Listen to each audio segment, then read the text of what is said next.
Next up, we have a really wonderful conversation for you, and you won't want to miss it. Please welcome Stephen Hawkins, Interim President and CEO, USA Cannabis Council.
Hi, everyone.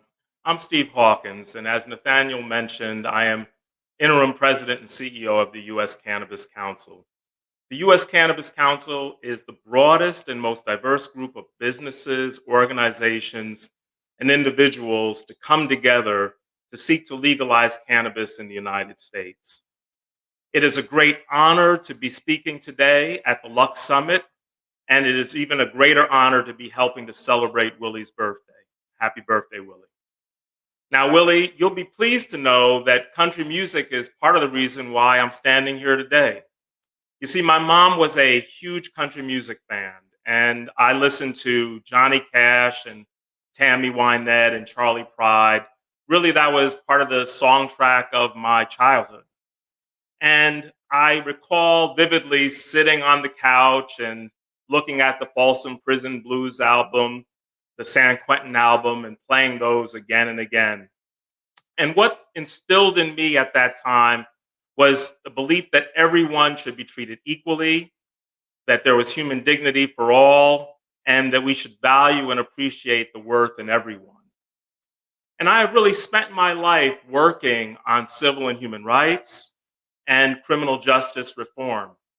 I started out as a young attorney challenging racial discrimination in the death penalty throughout the Deep South, probably making over 150 trips to Texas alone.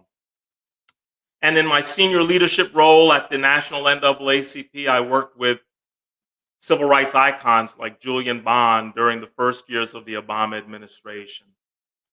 And I've also served as head of the American section of Amnesty International, working with human rights activists across the globe, from Brazil to Hong Kong.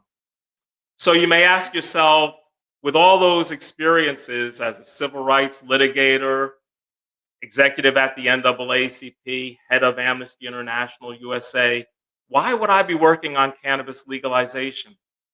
Well, friends, for me, cannabis legalization really lies at the intersection of all of that work. It addresses criminal justice reform in the United States, the history of racial discrimination, and also the quest for human rights. So let's examine how cannabis prohibition came to be in the United States, because it wasn't always this way. For many years, you can go back to the 1880s and you can look in the New York Times, and there were tinctures that were sold for all kinds of ailments. But in the 1930s, really as alcohol prohibition lifted, there was the first head of the Bureau of Narcotics, which was the precursor to the DEA. His name was Henry Anslinger, and he was a notorious racist who really defined the era for the next 30 years. Just to give you all a sense of some of the ways that Anslinger thought about cannabis. He said that reefer makes darkies think they're as good as white men. That's one of his quotes. Another one that grabs me always is, this marijuana causes white women to seek sexual relations with Negroes, entertainers, and any others. So that's the racist origin of cannabis prohibition in the United States, and that has defined it ever since.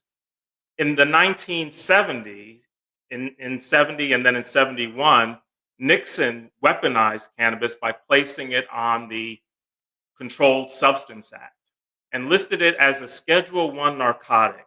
What does that mean? It was put on the same plane as heroin. And when Nixon declared in 1971 the war on drugs, he really was declaring a war against all the people who he saw as undesirables: war resistors, Black Panther Party members, and anybody else who he saw as a threat to the social order. And he really weaponized the prohibition on cannabis as a pretext to go after people who he saw as a threat. Well, the problem is cannabis has stayed on the Controlled Substance Act as a Schedule 1 drug for the last 50 years, half a century. And it has really been the epicenter of how we have fought the war on drugs in the United States. It has defined and continues to define how policing in communities of color have have uh, have gone for for the last 50 years in this country. So, to give you a sense of the numbers, we have 650,000 people arrested each year in the country for cannabis offenses. 90% of those are for simple possession. And that is targeted in communities of color throughout this country. Now, that doesn't even begin to tell the full story because you have to then think about all the people that the police stopped and didn't find anything. So, my friends, just from my experience, I can tell you that that translates to millions and millions of people who are stopped every year and questioned by the police. And it's that kind of aggressive policing that has been at the heart of the war on drugs, on the heart of how cannabis has been at the epicenter of that war on drugs for this half century. Let me put it in context personally for you. My own nephews growing up in Yonkers, New York, next to New York City, they were stopped repeatedly growing up and accused of, in their teens, of possessing cannabis. Never once was cannabis found, but what it did to impact their sense of self-esteem, sense of self-worth. When we think about collateral consequences to cannabis, we always think about, well, the fact that a cannabis arrest can impact your educational opportunities. That's true. It can impact your job opportunities. That's true. But even that kind of aggressive policing has had an impact on people's sense of self worth and dignity in communities of color. And that has gone on for a half a century at this point. What else I've recognized over my time in working on civil rights and racial justice is how cannabis has been part of how communities have been victimized. So, take for example Trayvon Martin, and we all remember the tragedy of that young man's death.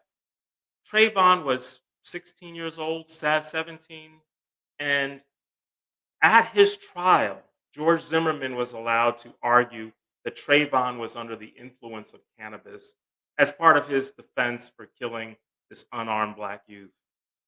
And what it turned out in reality is Trayvon may have consumed some cannabis a week earlier, but Zimmerman was allowed to argue at his trial that he was under the influence. Take Philando Castile, killed in Minnesota, and I think some of you all will remember. He had his 7-year-old daughter in the backseat when he was shot by a police officer sitting in his car. The officer at trial in his statement, said that because he smelled cannabis coming out of Philando Castile's car, he feared for his life and shot Philando Castile. Then, lastly, let's look at Michael Brown, killed by the police in Ferguson, Missouri, really touching off the efforts now around police reform in the United States. Michael Brown lay dead on the ground for 4 hours before anybody moved him. But he was made a victim by the fact that cannabis was found on his possession. So, this kind of victimization around racial justice and continuing to sort of have this kind of impact on communities of color, both in terms of policing and then how Black victims of police are treated, has defined how cannabis prohibition has worked in the United States all these years. And finally, from a human rights perspective, I can see how the US, in defining the war on drugs, has really impacted the entire world.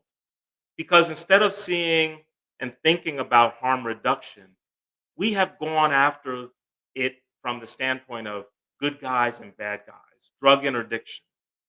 We have seen people like dictators like Duarte in the Philippines use that kind of philosophy of the war on drugs to slaughter hundreds of people, thousands in the streets who he is accused of either engaging in drug sales or being users.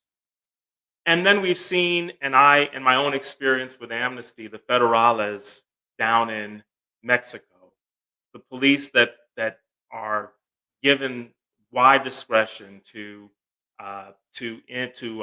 break up drug cartels. And I've talked with the mothers and daughters who have had loved ones disappear, who will say that their father had a fender bender with the federales one morning and was never seen again. I've heard those stories. So it's with all of that that I come to understand that cannabis must be legalized if we are going to address racism in the United States, if we are going to seriously see criminal justice reform and policing change, and if we are going to see a better human rights, not only in the United States, but around the world. So when I look at how we must work to end prohibition, I see some opportunities ahead of us.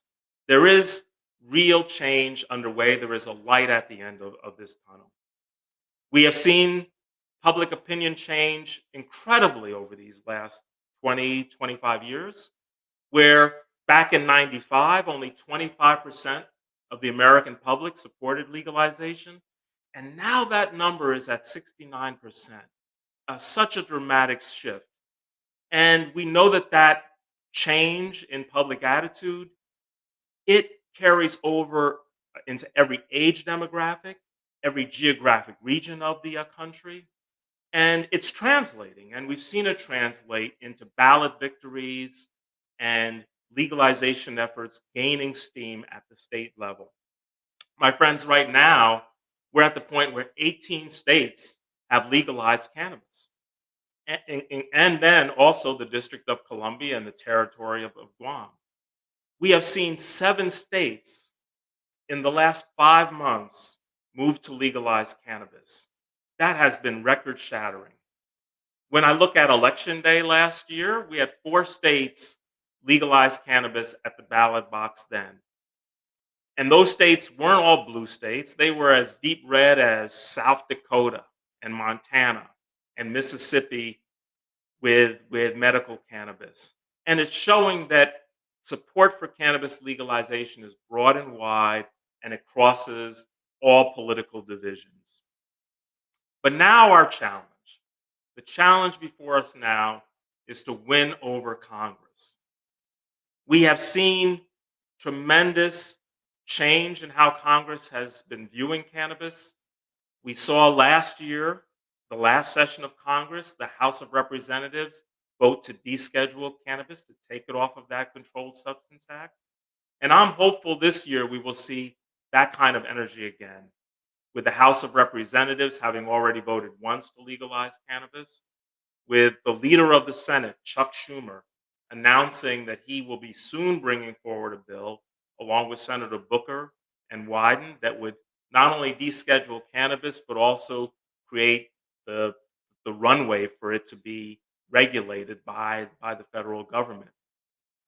And for all of this effort, for us to be able to seize this opportunity fully, we must have a real collective presence in Congress. That's part of the reason, a huge part of the reason why the US Cannabis Council was formed. Because we realized that if we were going to see the change that we want to see come out of Congress, we would have to be unified. We couldn't be fractured. We would have to speak with one voice for the change that we sought. So we're at that point now, and I believe that we will see significant change in this Congress. Hopefully, that will translate into descheduling and legalization. But, my friends, as we get to that point, when we're able to see cannabis legalized and an industry prosperous for everyone, we have to remember again those communities that were devastated by the war on drugs, by cannabis prohibition. The United States Cannabis Council believes very strongly that we must see social equity. And that really takes three forms. We have to get people out of jail and prison who are there for cannabis offenses. We have to make sure that people with convictions for cannabis offenses are able to get their records expunged so that they can go on with their lives. So that's the first thing that has to happen with social equity. Secondly, we have to make sure that people of color and from impacted communities that they have full economic opportunity. Well, what do I mean by that? There has to be business operators, whether it's growers or processors or dispensary owners. People from impacted communities have to have an opportunity to be business owners in this industry. And we know the industry still, if fully legalized, will create still 700,000 jobs on the plant touching side alone. And that's a tremendous opportunity for us to ensure that the future of cannabis reflects America, that we see diversity within the companies and within the industry. And then lastly, we have to work hard to make sure that those communities that were impacted by the prohibition on cannabis, that they get some redress, that there are scholarships and reentry services and anything else that those communities need, and that part of the tax dollars that are raised through cannabis sales go back to those communities. Finally, as we see cannabis legalized in the United States, we have to realize that we have to believe in responsible consumption. We have to educate consumers. We have to be vigilant to make sure that underage use is held in check. And we have to address impaired driving because these are the the issues that I hear when we seek to try to legalize at the state level. These are the concerns that are raised, and we have to be willing to address them head on. So, my friends, as I get ready to open up for questions, I need all of you to be involved.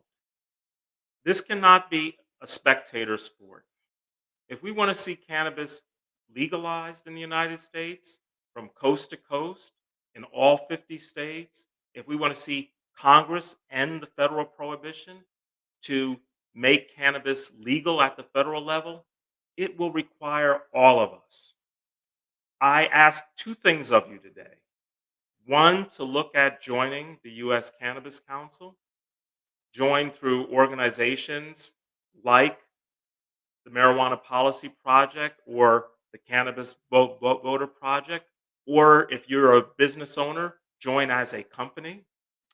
And the second thing I ask all of you today is to support the Cannabis Voter Project. It is so important that we mobilize cannabis voters for the work that's ahead of us.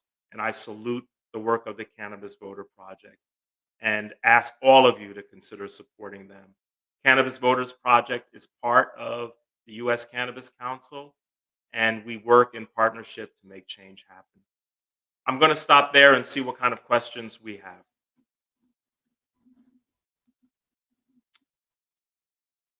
So, as I wait for questions to come forward, and I hope you all will come forward with us some questions. I want to talk a bit more about the kind of work that the U.S. Cannabis Council is doing. We lobby Congress on your behalf.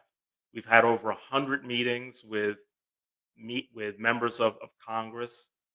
We're looking at other issues too, like there are budget provisions that that are called appropriations measures. They can have such detriment. So when I look at, for example, the District of Columbia, we have there in the district, the citizens have voted to see cannabis legalized, but Congress, because Congress controls a pretty large part of the District of Columbia's budget, Congress has blocked there from being retail sales in the district.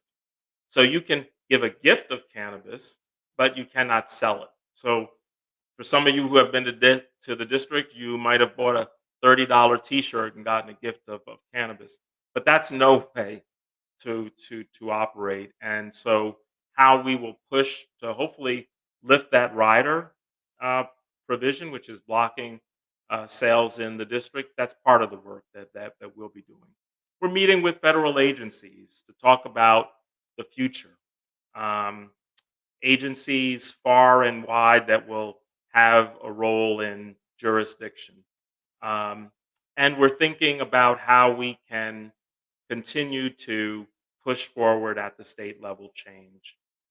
I think in this next year, we will see a number of states move towards legalization. That effort will continue. As I said earlier, we're at 18 states. We could very well be at half the country by the end of next year. Why do I say that? I think states like Oklahoma, bordering Texas, I think states uh, like Missouri, perhaps North Dakota, those are all states that will be looking at ballot initiatives most likely next year. And the legalization efforts that are taking place right now still in Connecticut and Rhode Island, Delaware, those could all bear fruit, if not this year, then next. So we're well on our way to half of the country having legalized cannabis. And that in and of itself will continue to create the momentum that we need in Congress. But it doesn't stop there. We might also see efforts in this Congress around banking, which has been an issue, where we know that businesses have been stopped from being able to engage in banking as we know it. Um, and that has hurt tremendously small business operators. And it has stifled the opportunity for people of color to develop their businesses further. Because if you're locked out of banking services, you're just not only locked out of having an account, you're also locked out of the opportunity to ask for business loans, to engage in expanding your operations. And that has had detrimental impact. And so that's one of the things that we hope in this Congress we'll be able to fix. So I do have a question from the audience coming from Skylar. Skylar is asking, what is your opinion on the time it will take to deschedule or reschedule cannabis at the federal level? Well, I think, Skylar, that we very well could see cannabis descheduled in this session of Congress. This is the first year of the session. Then there's next year. And the U.S. Cannabis Council and others will be pushing quite hard to see descheduling, to accomplish that descheduling. It's not going to be easy, but there are new voices emerging in Congress in support of ending the federal prohibition. And I think as long as we're able to continue winning in the states and having the kind of collective presence that we're having now and pushing and educating members of Congress, I think we could see cannabis descheduled. And if we fall short of that goal, we will undoubtedly at least secure banking reform. But I'm optimistic because we're so close. Next question is coming from Sharita. What are the steps we can take to help the most? Well, that's a great question, Sharita. I think, again, if you look to do three things, be in contact with your representatives in Congress. It's, yes, we need to be able to walk the halls, and I have staff and we have lobbyists that do that on Capitol Hill, but those Congress people need to hear from you all back home. Call your district office. Let them know that you support the legalization of cannabis and you want your representative to do the same. Secondly, I think it's important that you reach out and join organizations, whether it's U.S. Cannabis Council or Marijuana Policy Project or the Cannabis Voters Project. Join an organization that allows you to have a collective voice and push to see cannabis legalized. And then lastly, as I said earlier, please do support the work of the Cannabis Voters Project. We have to have voters organized and ready to lend their voice collectively to work for legalization. Next question comes from David. David has asked, which would be more successful, a omnibus, I imagine comprehensive bill, or piecemeal legislation? Well, David, we want all of it, right? We're supporting at the U.S. Cannabis Council. We're supporting anything that advances cannabis reform. Of course, having a comprehensive bill would be the absolute best because we want to actually see cannabis be scheduled.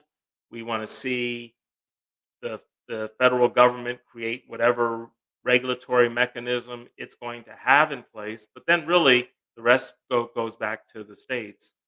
But short of comprehensive legislation, seeing the safe banking bill pass, which would normalize banking for the cannabis industry, would be hugely important. It would also be important, of course, to customers, right?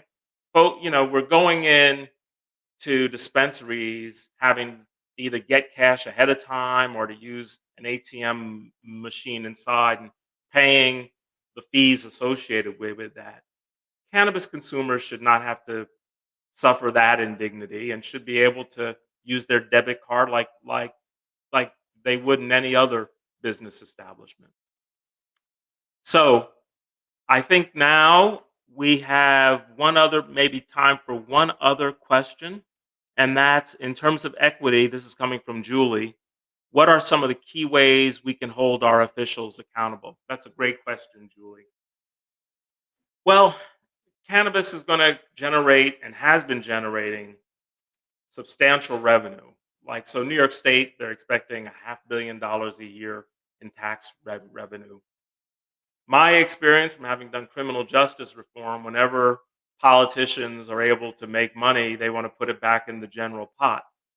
Well, Julie, we have to fight against that. We want to see resources from cannabis sales go back into communities that were devastated by the kind of aggressive policing that was targeted in communities of color. And that money can go back to help with education, for scholarships, for workforce development, to help people coming out of prison with get back on their feet, and give some of those resources to communities so that they can begin to be get redress for all that was done to them under cannabis prohibition. And I think that's probably going to begin to wrap up. There is one more question about profits being used to address past ills in communities, and I think I just covered that. I appreciate everyone's time today. Willie, again, happy birthday, and thank you for your time.